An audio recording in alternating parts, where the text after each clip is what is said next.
Hello, welcome everybody. It's the final one for this year. Exactly. Our Christmas webinar. So welcome all together. So we will start right now. We are not all participants, but anyway, we will start with the agenda and the basic things like we do all the time. So you have all right. Good. So our topic today is electrodeionization. And thanks.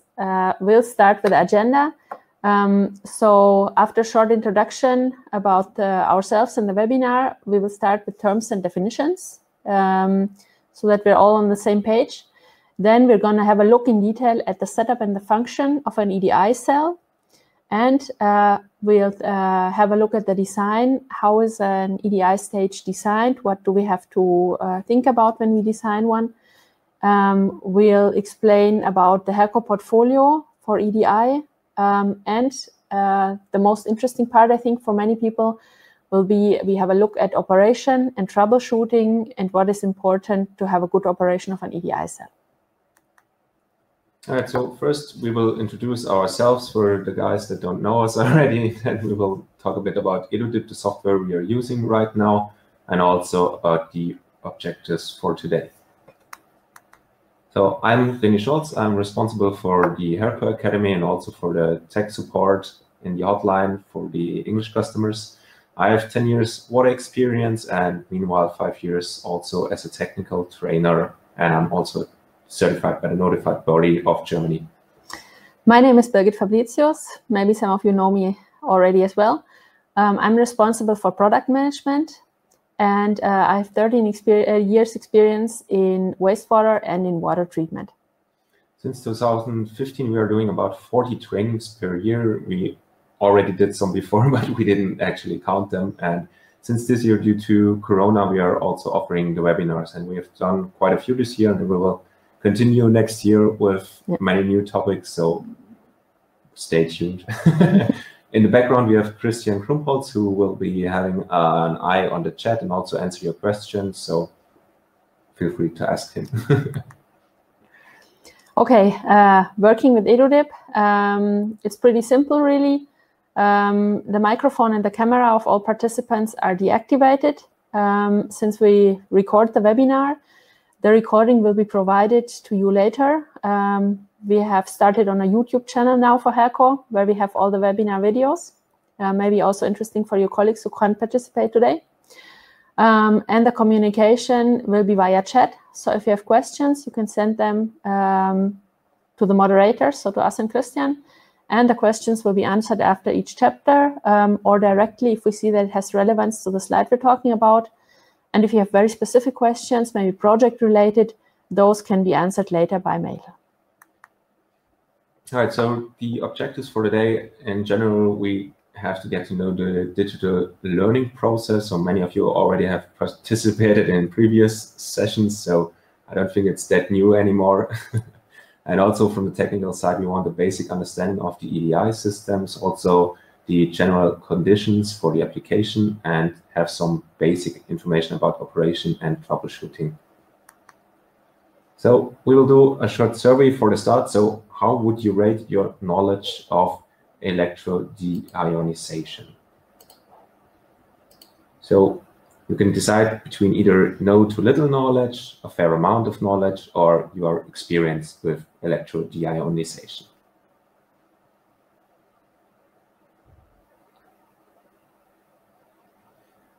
All right, so we already have some answers. Looks good.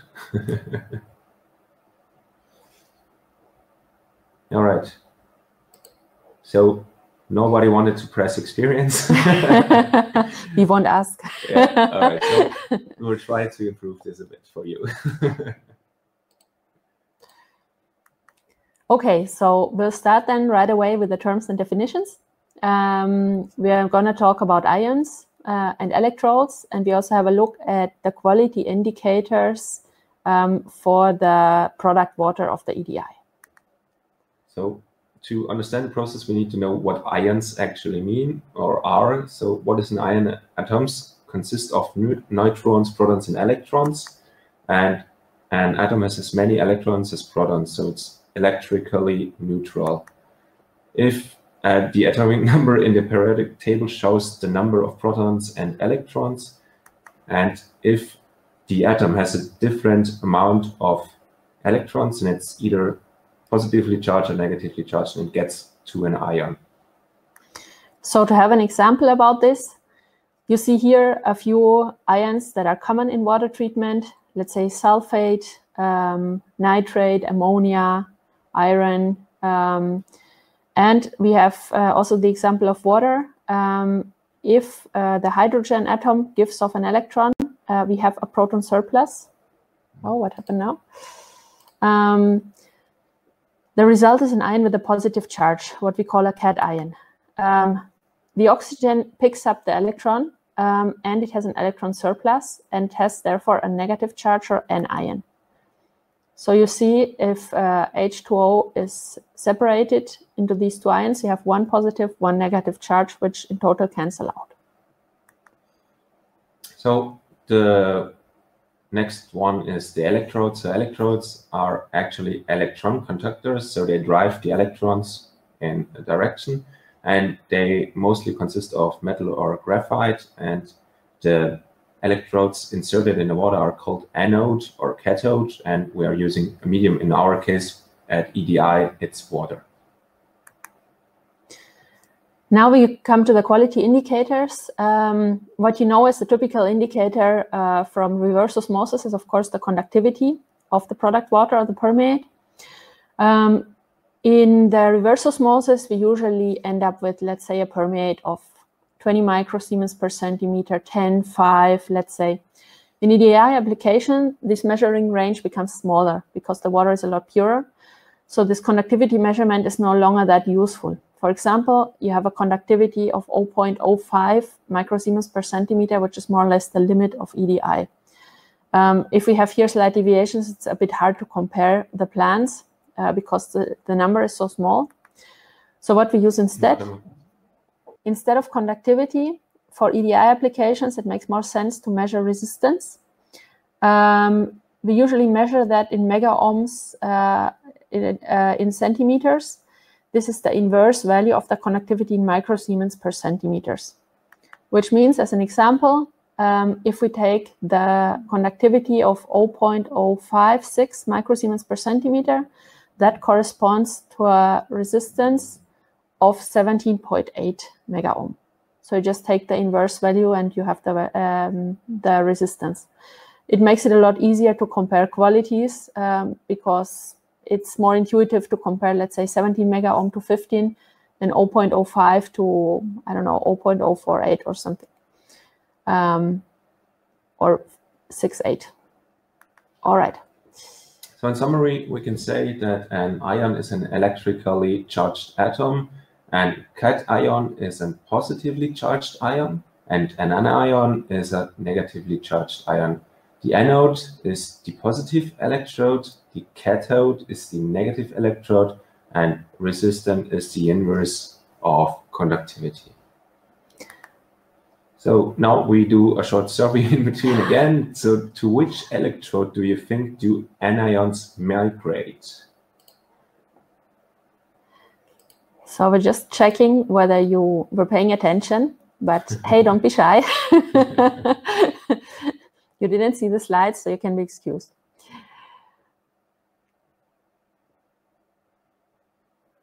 All right, this looks good.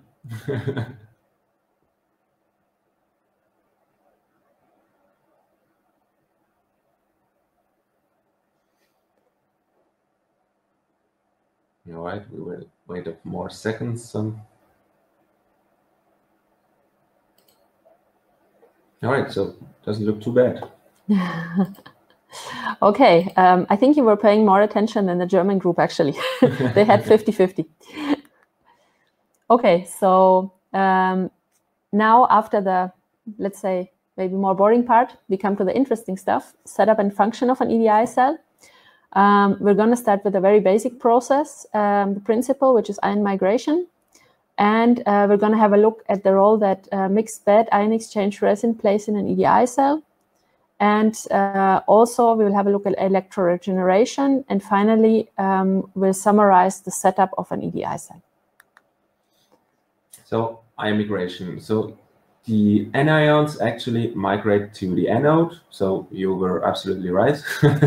And the migration of the cations goes towards the cathode. So it's the same principle as with magnets. So positive, so same poles are not working, and opposite poles, they're attracting each other. All right, now what happens if we introduce an anion and selective membrane into this setup? In our case here, it's an anion selective membrane, which allows anions to pass, but it holds cations back. So we only have migration towards one electrode. So now if we insert another one, a cation selective membranes, we have exactly the same behavior as before, but we only let cations pass. And if we take both of these membranes and combine them, we already have the very basic setup of a cell. We introduce the FEEDWATER in between the ion selective membranes, and then we have the anions traveling to the anode, cations to the cathode. We have relatively clean water coming out at the end, which is our diluate, the product water of the EDI. And we have from the two sides, on the right-hand side, on the left-hand side, we have the concentrate, so the solution with a high concentration of salt. This is already what is a basic version, let's say, of electrodialysis. This was sort of a precursor of EDI, let's say, and it's still used for the desalination of seawater. There is a certain problem here with the operation, and that is once the water gets pretty pure in the diluate compartment, the ion transport gets very slow. So that means for really low conductivities, this process is very inefficient. People started to experiment how to overcome this and came up with something that was the basis of EDI. So what we are doing now is we insert ion exchange resins, and it's basically a mixed bed, so anion exchange resins and cation exchange resins combined in the diluate chamber. So this accelerates the ion transport towards the concentrate compartments, and it catalyzes the cleavage of water molecules. And the decisive factor for efficiency is not the capacity of the resin, but the ion transport. So the mixed bed ion exchange resin in the concentrate chamber accelerates the ion transport because we concentrate them really high and we need to get this water fast out. And it's really important at low TDS in the feed, and it improves, as said, the mass transport. Okay, so what was this thing about water cleavage? We have, just like in an ion exchange unit, let's say, we have some sort of regeneration of the resin, which happens this way. In the final part of the cell, water is split into acid and caustic molecules, so H+, OH-. And this results in a continuous regeneration of our resin in the EDI cell. Again, the important thing is not, as in a normal ion exchange plant, to completely regenerate the resin, but to facilitate the ion transport. And what also happens here in the final final phase, due to this electroregeneration, we also ionize the last remaining, let's say not ions, but weakly ionized substances like silica, and they can be removed as well in the electric field. So here we can see a setup basically of an EDI cell. So on the bottom we have our FEEDWATER, then we have our concentrate chambers, our diluate chambers, and also the anode and the cathode. So when we are having a look on the lower part, so this is basically the working part where the ions get transported from the FEEDWATER or the diluate chambers to the concentrate chambers. Then we have a polisher part. Polisher, I think you all know what a polisher is, so it's kind of a safety to get the last remaining ions moving. And then as last part, we have the regeneration part where actually the water splitting works and also the regeneration happens. Okay, so to summarize the general setup, an EDI consists of the electric field. That's the basic principle. It needs ion-selective membranes to make up the different compartments, what is called in the end a stack. That's why the cells are often called stacks as well, because there's a lot of membranes stacked one over each other. And then we have the ion exchange resin, which facilitates the transport of the ions and therefore increases efficiency. The substances that can be removed are, of course, ions, so everything with a charge, and also substances that can be ionized. These will be removed in the final phase, what we have seen as the regeneration part. These substances include, for example, CO2, NH3, or silica. So now let's do another survey. So what is not part of an EDI cell?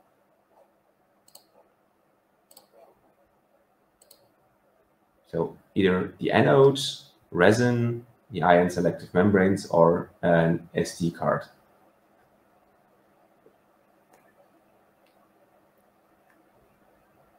Good results. Yeah. I think we need to make these questions more difficult. Yeah, I think it's too easy. Yeah. Definitely too easy. So, of course, it is the SD card that is not part of an EDI cell. So, yeah, guys, it was a trick question, but still pretty good. All right, so we'll go on with having a look at the design. First, we'll have a look at the applications. Where do we use EDI actually, in which industrial areas, let's say, and the requirements for the quality of the diluate. Then we'll have a look at a very, very central parameter for EDI design, which is the feed conductivity equivalent. And since this is connected to CO2 in the feed, we'll have a look at CO2 removal as well, which is a topic for many EDI plants.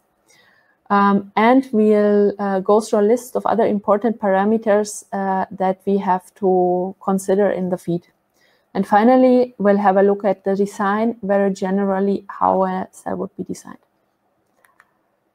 So we have different applications. So we start on the left-hand side with pharmaceutical applications. So typically, the quality should be below 1 microsiemens per centimeter and no organic carbon, so less 500 ppb.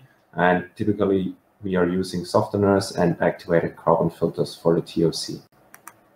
So then we have the application power plant. As you can see, we already decrease with the quality. We need below 0.1 microsiemens per centimeter. That is equal to above 10 megohm per centimeter. And we need lower value for silica, for SiO2, and we typically use a two-stage RO and a membrane degasser to get to this low conductivity. Then we have the lowest application, let's say, where we need a quality of 16 to 18 megohm per centimeter, so this is equal to 0.0556, something like this, and we need below 1 ppb organic, so TOC, organic carbon. And we have limit values for boron and also for silicate. So in this stage, we are using double-stage ROs plus membrane degasser, polisher, after EDI. So this is the biggest process, let's say. Okay, so now we come to the feedwater conductivity equivalent. You know from the reverse osmosis that in principle, conductivity is sufficient for a basic design. So if we know the feedwater has a TDS of, I don't know, 500, 1000 milligrams per liter, that would be in general enough to design the system. Of course, if we want to know exactly how much silica will pass or something like that, yeah, we'll have to look at the complete water analysis, but in general, conductivity is okay. In the case of an EDI, that's a little bit different. We have to take into consideration CO2 and silica as well. When we have the, let's say, an construct RO already, an existent one, we can measure these values. If we want to install a completely new system, we have to take the design of the RO plant and take the values in the permeate. And adding up these three parameters, conductivity, CO2, and silica, will give us the feedwater conductivity equivalent. Why do we use this FCE and what is it? It's basically an approximate value for the total ionic load. So not just the substances that are there as ions, but substances that can be ionized as well. Just the measured conductivity is not sufficient, since this would give a too low design value. We would think that the load coming onto the EDI is relatively low, while in reality, CO2 and silica contribute to the total load coming onto the EDI. We use the feedwater conductivity equivalent to determine the expected performance of our system, for setting the yields, whether we can go up to a certain yield, and for troubleshooting as well. So how do we calculate the FCE? So what we need is the electric conductivity in the permeate as microsiemens per centimeter. Then we need to measure carbon dioxide in the permeate as CO2. Then we need to measure silica in the permeate. So everything has to be taken off the permeate of the reverse osmosis. And if we take an example now with conductivity of 6 microsiemens per centimeter and also CO2 as 10 ppm, this is a quite common value, and also silica of 0.5 ppm, then we get to this calculation, 6 plus our 10 times 2.79 and plus our silicon. So this would equal to an FCE of 34.9. So this is something completely different than 6. Exactly. So, and as we continue to this performance curve, so this is actually the performance curve of the EDI. On the left side, we have our product quality in megohm per centimeter.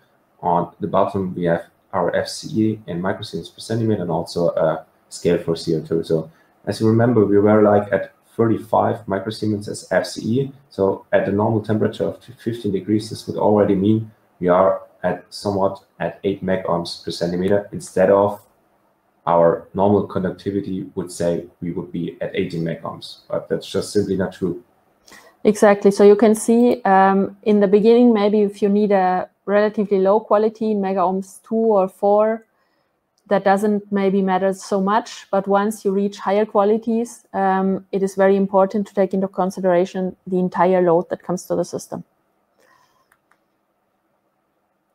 Okay, then we come to an important factor. If we see that we have a high FCE because of CO2, and very often it's rather because of CO2 than because of silica, we need to remove the CO2 so that we can get a better quality with our EDI system. This is done usually via membrane degasification, also called membrane contactors. The ones you see here, Liquicell, are the most common ones in the market. It's usually integrated between the RO and the EDI, and the gas is removed by a semi-permeable membrane, with the driving force being the partial pressure gradient. So we need a vacuum for that. And this is created either for small plants by using compressed air, or if the plant gets a bit larger, it's created with a side channel blower, also called vacuum degasser. Technically, this is the best solution if we have a relatively high CO2 concentration, but it's also the most expensive one in terms of investment cost. Another option would be dosing of NaOH. There we increase the pH value, thereby we change the equilibrium of CO2. We go more to ionized species, which can be removed more easily with the membrane. This is less costly than membrane contactors, but we also increase the conductivity with this dosing. So that could be a problem in certain applications. But generally, we have these two options. And I think if we have seen already a quote of us for these systems, usually we offer these two options so that you can decide which one is more suitable for the application you have. So other important parameters. So as for the reverse osmosis systems, we have, if you remember, we have separated the system into resin beads and also into ion-selective membrane. So we need to take care of the same parameters like in mixed bed units or also in reverse osmosis.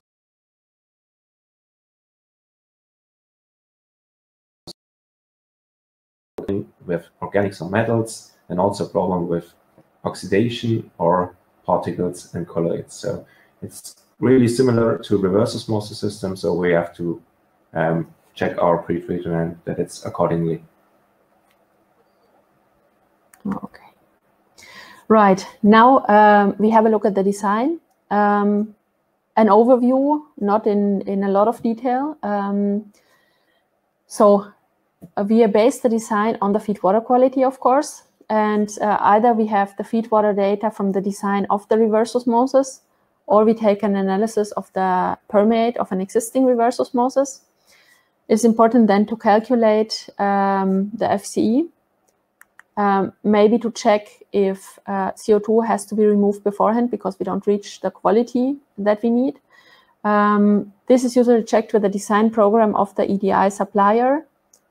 So there we can check, do we need to remove CO2 before? Do we reach the resistance that we need for this application?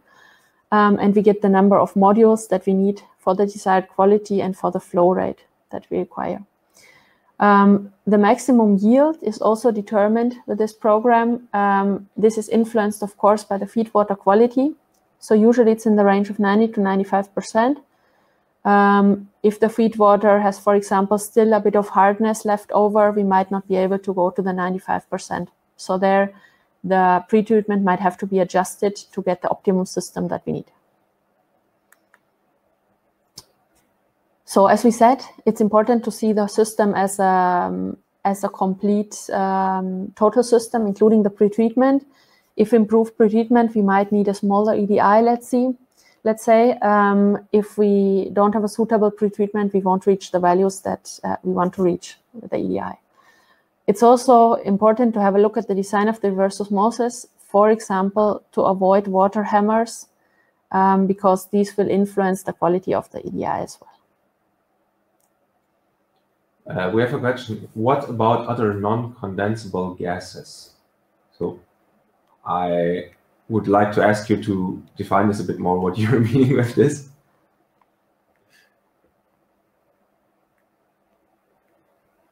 Possibly other gases, nitrogen or something. Yeah.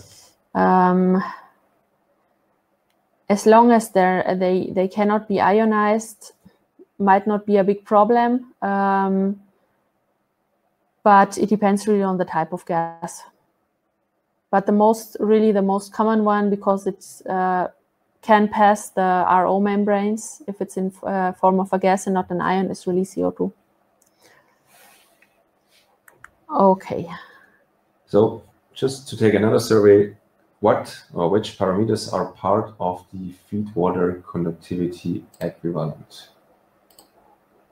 So we have CO2, silica, conductivity, and hardness. So you can choose multiple ones.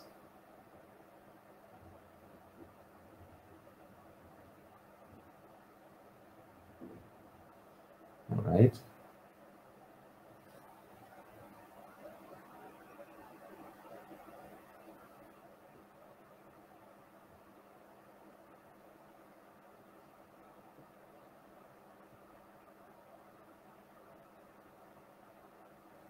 Okay, so it looks quite good. So CO2 is part of it, silica is part of it, and also the electrical conductivity. Hardness is not part of the feed water conductivity equivalent. It does influence the efficiency, of course, but since it's since you cover already, let's say you have calcium as hardness, that's covered already in the conductivity, you won't use that again for the FC. All right. So after having had a look at the design, we'll go to the portfolio. Which EDI plans do we have on offer? Basically, we have two series. One is the UP series and the other one, the EP series. We'll have a look at the EDI brands we use as well and at the customized plans we offer. So here we see the UP series. So UP series basically means that we have a combination of reverse osmosis with EDI. The EDI stack is actually behind this plate, so it looks nicer from front. Exactly. So we have sizes from 150 to 20 cubic meters, and it's, like I said, a combination of reverse osmosis and electrodeionization. And we can also add membrane contactors, and those will be mounted somewhere over here. And typically, electric conductivity in the diluate is like 0.2 microsiemens per centimeter without degasser. And exactly. PLT or piping in PP is also available as option. So next year we will do a standard version with a new PLC, so with a Siemens Simatic S7. And we will also do a more compact construction with vertical oriented pressure vessels. Exactly, for the small plants. Yeah. Okay. Just a quick word. Of course, this is the typical electrical conductivity in the diluate without knowing much more about the feed water than what we specify in general, under 1000 milligram per liter TDS and a few more values. Of course, the quality can be a lot better, but then the feed water and the pretreatment, for example, membrane contactors, has to be chosen accordingly. All right, then we come to the EP series. This is basically just the EDI stage. So if you have already an existing reverse osmosis, you can install this EDI stage downstream of the reverse osmosis. It comes in sizes from 150 liters per hour to 2,200 liters per hour. And as with the other series, the membrane contactor can be added. Typical electrical conductivity in the diluate is the same. And we have here already standard piping and valves in PP, in polypropylene. All right, so then we have two different brands. As you maybe already know, we have SnowPure and IOPure. Simply the sizes are different. So we are using SnowPure from sizes from 150 to 2,200. And it's also a difference in the control of the EDI stack. So SnowPure regulates the voltage and IOPure regulates the current of the EDI. And with the IOPure models, we are doing sizes 3,000 and above. Okay, finally, just a quick word about customized plants. So we have the series, but sometimes we need a special size. We have special requirements. We have done a lot of plants in the UP range that have been adapted to the requirements of the client, for example, for, let's say, the power industry. You can see one example here. We have done plants that are, for example, completely with PP piping, with a custom-made PLC, with different instrumentation, for example, Endes and Hauser, because the end client would only accept Endes and Hauser. So when we have a special project, we can customize a lot of things about the plants. If you have doubts, just talk to the sales guys, and they will show you all the variations we can do there. Okay. Oh, maybe we can just quickly answer this question. So apparently the client is concerned not only about CO2, but also other non-condensable gases, N2 and O2. Does AirSweep remove those parameters as well? So O2, we definitely have, we can also design the membrane contactors for removal of O2. N2, I've never have seen that case, to be honest. But maybe Christian can also send you a direct answer. But O2, that can be done for sure. Then the design has to be slightly changed. So we have that requirement every now and then. It's not that often. Yeah. Okay. So as summary, we can say the advantages of EDI are that we need no chemicals. We have the electro regeneration. We have a continuous operation instead of a batch operation with a mixed bed. And we achieve the highest quality possible, up to 18 megohms, which is equal to 0.056 microsieverts per centimeter. Yeah. So disadvantages of EDI are we have a higher investment cost, so capex, and we also need an electric supply for the unit, and we need a supervision. So it's not an easy process, so it has to be monitored really well from the operational staff. Yeah, and in the end, the EDI system is more complex than an RO system. In that sense, it's a bit similar to ion exchange plants, even though it's continuous instead of batch and so on. But it requires more monitoring, more logging of data, what you see when you do the troubleshooting. Yes. So one has to be a bit focused on more parameters than with RO. Right, now, from this, we go straight to operation and troubleshooting. We'll have a look at the commissioning, what has to be done in commissioning, what is different from RO, what is important for the operation, and how can you do troubleshooting. We'll have a look at troubleshooting really from, let's say, a high-level view, because we can fill a complete second webinar or maybe even a third with troubleshooting. Yes. So we'll just go into the basics for now.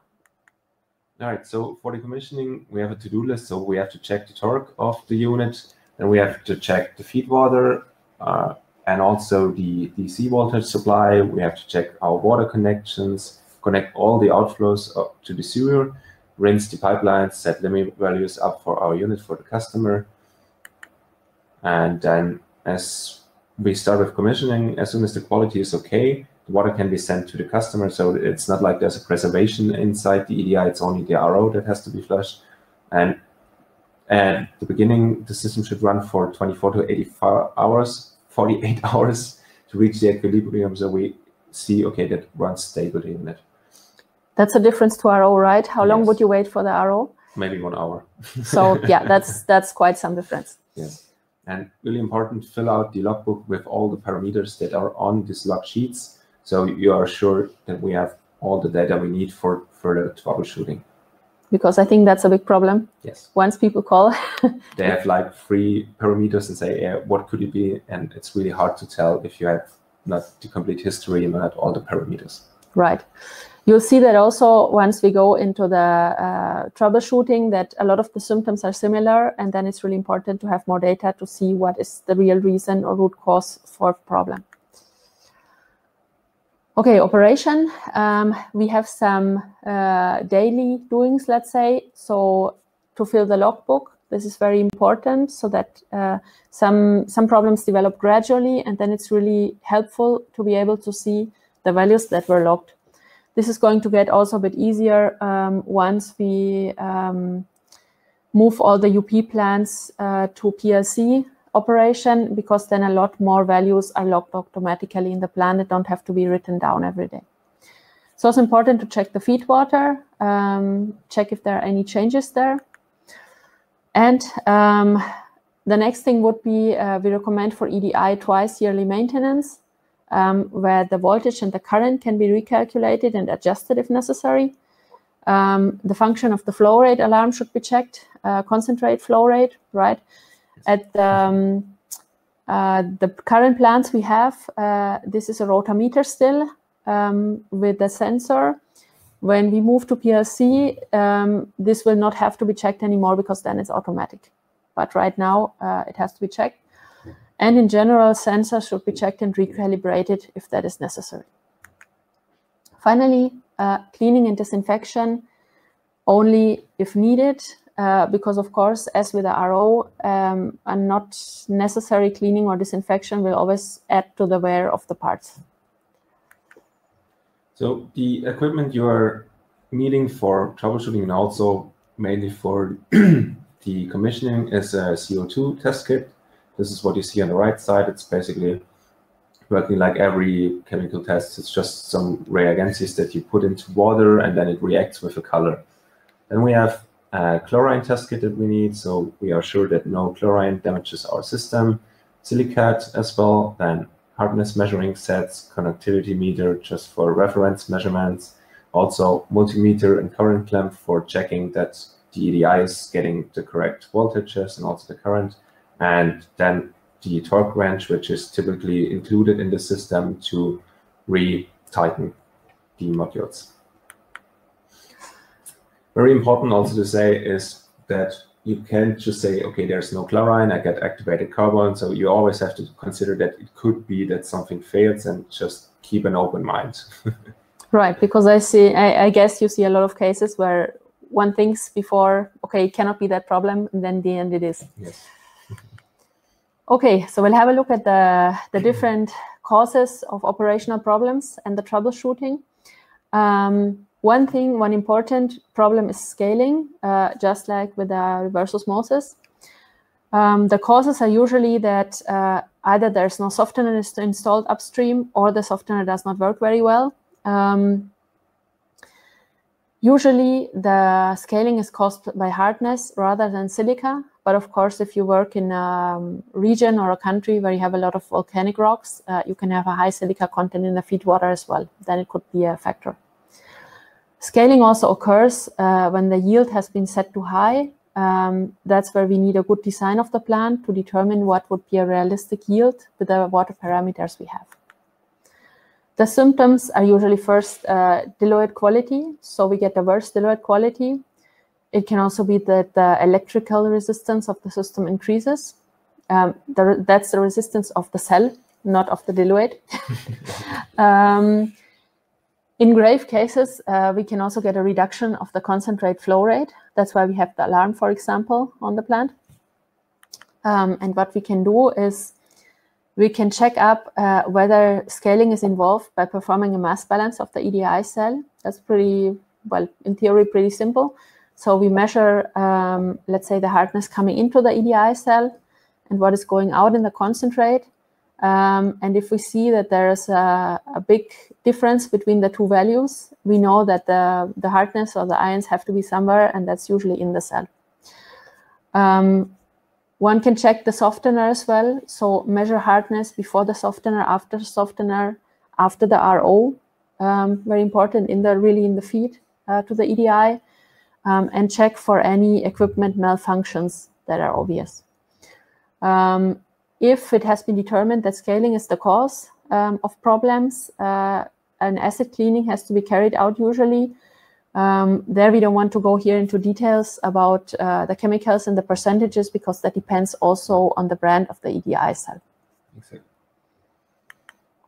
All right, so another problem is oxidation. So the root causes are usually an inadequate chemical-free chlorine removal. So possibly also cleaning or disinfection of an RO was not handled well. So there were still chemicals inside and they got onto the EDI system.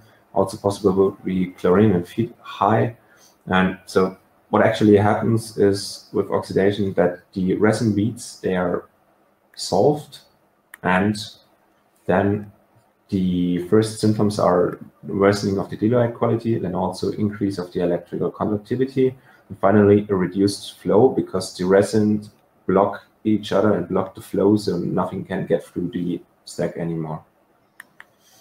So troubleshooting, actually those damages cannot be repaired, and we always need to replace the EDI stack afterwards. Right, and I guess for the pre-treatment, I think we recommend rather activated carbon than chemical dosing. Exactly. Okay, another factor is fouling. Let's say more of fouling in general and not so much biological fouling. Root causes can be an unsuitable operation, or that something is wrong with the membranes or the seals. It can be that no activated carbon filter was installed upstream, so that we get some sort of input of organics with the feed water. It might be that the RO pre-rinse is not done well. So usually when the RO is started, it should be rinsed first, and only then the product goes to the EDI. Or the pre-rinse, talking about the system filled with chemicals, that it has not been rinsed to the sewer, but rather it went to the EDI. We can have also problems with a contaminated ZIP system, because those systems are usually on standby for a long time until they're used. So if we have some water standing there, it could be problematic too. Yes. We also have a worsening diluent quality in this case. You see that the first symptom with the quality is usually not quite clear, so it could be a lot of things, and then you have to check what is the real cause. For fouling, this is sometimes the only symptom. Sometimes you get an increased electrical resistance, but usually the pressure drop does not increase. If you have carried out a cleaning already and the cleaning solution comes out either colored or it is foaming, that's also a pretty good indication that it's a fouling problem. Or smelly. Oh yeah, that would make sense. Troubleshooting, it's a good idea to clean or exchange membranes once it's established that is a problem, or the seals of the RO stage. If there is no activated carbon filter upstream, make sure to install one. Check the rinse of the RO. And finally, once it is clear that the problems upstream have been solved, carry out a cleaning of the EDI system. Again, the parameters of the cleaning, the type of cleaning depend a bit on the brands. So it's hard to give a general recommendation. One has to look at each case. Exactly. All right, so as a summary, we can say EDI, combination of RO and EDI is state of the art. So for ultra pure water production, electrical conductivity below 0.2 microsiemens per centimeter. And the FCE is the most important parameter for the design because of the CO2.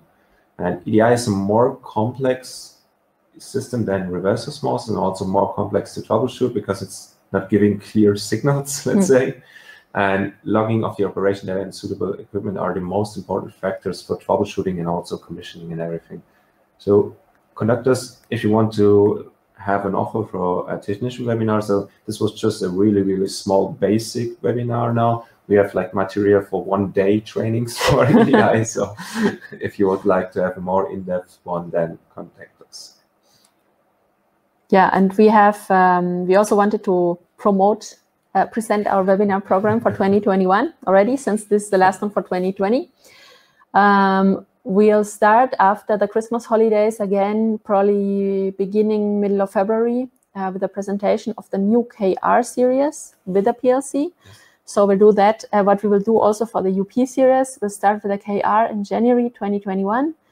And the UP series will be converted to PLC as a standard controlling option in June of 2021. We'll have next year a sequence on basics, let's say. So we want to do a series of 3-4 webinars on water analysis, on suitable pre-treatment. Or somebody doesn't see the presentation again. Just switch. Okay, let's hope it works. So we'll do a series of 3-4 webinars on water analysis, on pre-treatment before the reverse osmosis. So it could be filters, softeners, and so on reverse osmosis basics. And finally, on membrane degasification, which we have also mentioned a bit here, but which we can discuss in a lot more detail. We're happy to receive recommendations also from you, because we're planning on about, let's say, 8 webinars, and we still have open topics. So if there's any topic that you're really interested in, where you say, okay, this would be really useful for my daily work, feel free to contact us and let us know. We'll send you, in the end, a certificate of participation for this webinar, and you will receive a link to the recording. And also a handout as PDF slides, so the slides you maybe missed, you will see them then. Exactly. Yeah, if you have any questions, you can contact any of us. And yeah, we'll be very happy to see you back next year for the next webinars. And we hope that this has been helpful for you. And if you have any further questions, we still have 10 more minutes, we'll be online. So we will wait now and see if we receive any more questions.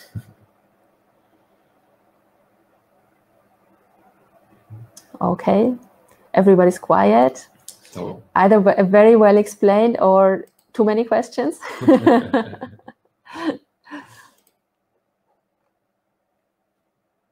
All right, so like we said, we will continue somewhere around February with the next webinars. So we have some holidays now. Yeah, hopefully you too. Maybe 2 more weeks of work, 2.5. And I think then everybody's on holiday. Yeah. We hope it's a nice holiday, despite the difficult situation with Corona and all that. So yeah, all stay sane, stay healthy. And see you next year. All right. Have a nice day. Thank you.